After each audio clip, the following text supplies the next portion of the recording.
The Hollow One Part 1. Dr. Amanda Price had heard the stories, a demon that hunted through reflections, devouring its victims' souls. She dismissed them as urban legends. But late one night in the hospital, she learned the truth. It began in the morgue. Amanda was alone, finalizing paperwork, when the lights flickered. A chill crept through the room, and the sound of something wet slithering echoed from behind her.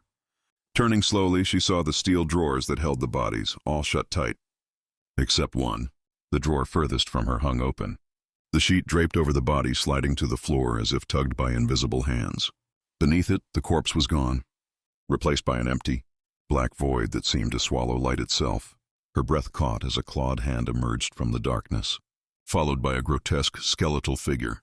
Its body was long and thin, wrapped in patches of decaying flesh that hung like tattered rags.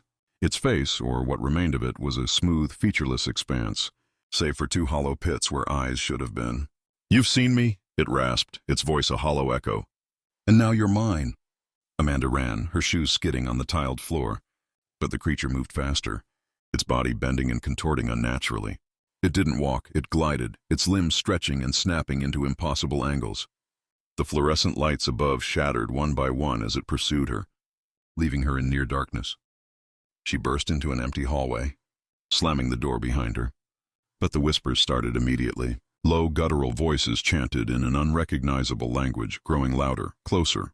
She turned only to find her shadow stretching unnaturally long on the wall. It wasn't her shadow. The creature stepped out from the darkness of her own silhouette, its skeletal fingers reaching for her throat.